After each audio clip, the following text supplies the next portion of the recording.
औज़ुबिल्लाहिमिनश्शैतानिर्रजीम बिस्मिल्लाहिर्रहमानिर्रहीम। अस्सलामु अलैकुम वरहमतुल्लाहि वबरकातुहू। दुआ करता हूँ मेरे मुसलमान बहन भाई दुनिया के किसी भी कोने में हों, खैर अफ़ियत से हों। दुआ के लिए जब भी हाथ उठाएं मुझे, मेरी फैमिली को और तमाम मुसलमानों को अपनी दुआओं में ज़रूर याद रखा करें। मैं अपनी हर वीडियो में एक बात ज़रूर कहता हूँ कि कितनी भी बड़ी मुश्किल क्यों ना हो, कितनी भी बड़ी हाजत क्यों ना हो, कभी भी अल्लाह की रहमत से मायूस नहीं होते। आप पर कितनी भी बड़ी आजमाइश क्यों ना आ जाए, अगर आपका यकीन कामिल है कि अल्लाह ताला आपको इस मुश्किल से, इस परेशानी से निकाल देंगे, तो इंशाअल्लाह ताला वो करम ज़रूर करते हैं, लेकिन अपने ही बंदों से इम्तिहान ज़रूर लेते हैं। मुश्किल की घड़ी जितनी भी लंबी हो, लेकिन आपका यकीन कामिल उसको बहुत छोटा कर देता है, वो परेशानी बहुत कम हो जाती है। इसी तरह कर्ज़ एक ऐसी परेशानी है जो इंसान को बहुत तकलीफ़ देती है।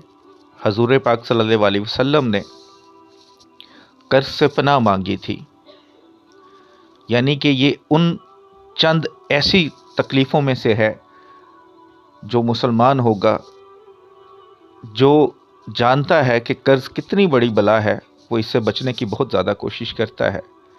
लेकिन अगर आप कर्ज़दार हो चुके हैं और आप कर्ज़ अदा करना चाहते हैं, शर्त यह है कि आप कर्ज़ भी अदा करना चाहते हो, तो ये वजीफ़ा कीजिएगा। इंशाअल्लाह ताला अल्लाह ताला की गैबी मदद हासिल हो जाएगी उस कर्ज़ को अदा करने के लिए। जो इस अमल की रूहानी इजाज़त चाहते हैं, 41 मरतबा द्रूशी पढ़ के कमेंट्स बॉक्स में इंशाअल्लाह लिख दें, रूहानी तौर पर इजाज़त है। वजीफ़ा ये है कि आपने अल्लाह का सफ़ाती नाम या रकीबो, कोई टाइम फिक्स कर लें। टाइम चेंज नहीं होगा, जगह चेंज हो सकती है, लेकिन डेली टाइम वही रहेगा, जगह चेंज कर सकते हैं।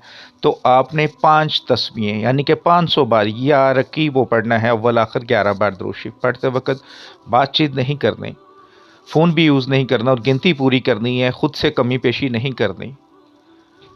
500 बार या रकीबो पढ़कर अल्लाह के हजूर दुआ करें। 11 दिन या 21 दिन लगातार बिला नागा इस वजीफ़े को कर लें। इंशाअल्लाह ताला अल्लाह की गैबी मदद हासिल हो जाएगी और आप अपना कर्ज़ अदा कर सकते हैं। बहुत मजरब अमल है, सदका जारिया समझ के लाइक करके शेयर कीजिएगा और दुआओं में मुझे याद रखिएगा। अस्सलामु अलैकुम वरहमतुल्लाहि वबरकातुहू।